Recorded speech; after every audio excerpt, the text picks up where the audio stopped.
আসসালামু আলাইকুম। আমরা আজকের ভিডিওর মধ্য দিয়ে কিছু এক কথায় প্রকাশ শিখব। এই এক কথায় প্রকাশগুলো হাত সম্পর্কিত। ওকে।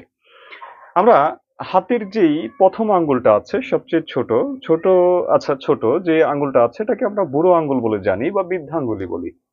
তো এটাকে আসলে ব্যাকরণের ভাষায় বৃদ্ধাঙ্গুলি বলে না, এটাকে বলা হয় অঙ্গুষ্ঠ।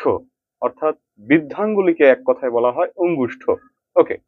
এরপরে যে আঙ্গুলটা আছে দ্বিতীয় নম্বর আঙ্গুল, এই আঙ্গুলটাকে আমরা শাহাদাত আঙ্গুল বলি বা ঠিক আছে, এটা আমরা শাহাদাত আঙ্গুল বলে থাকি, কিন্তু ব্যাকরণের ভাষায় এটাকে বলা হয় কি, এটাকে বলা হয় তর্জনী। তৃতীয় যে আঙ্গুলটা আছে এই তৃতীয় আঙ্গুলটাকে বলা হয় মধ্যমা।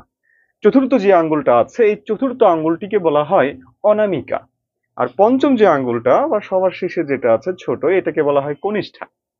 ওকে, ফাইন। এরপরে আরো কিছু শব্দ আছে, আরো কিছু এক কথায় প্রকাশ আছে। যেমন পানি বলতে আমরা কি বুঝি, বা মণিবন্ধ বলতে আমরা কি বুঝি, প্রকোষ্ঠ বলতে আমরা কি বুঝি। ওকে। এই যে আমাদের যে কবজাটুকু আছে এই কবজাকে বলা হয় মণিবন্ধ। ব্যাকরণের ভাষায় এটাকে বলা হয় মণিবন্ধ। এগুলো আর কি বিভিন্ন আপনি প্রতিযোগিতামূলক পরীক্ষায় পাবেন এক কথায় প্রকাশ। ওকে। এটাকে বলা হয় মণিবন্ধ, এই কবজাকে বলা হয় মণিবন্ধ, এবং এই কবজা থেকে আঙ্গুল পর্যন্ত এতটুকু অংশকে বলা হয় পানি। বিনা পানিতে যার, আমরা পড়েছি না? তো পানি বলতে এই এতটুকুকে বোঝানো হয়।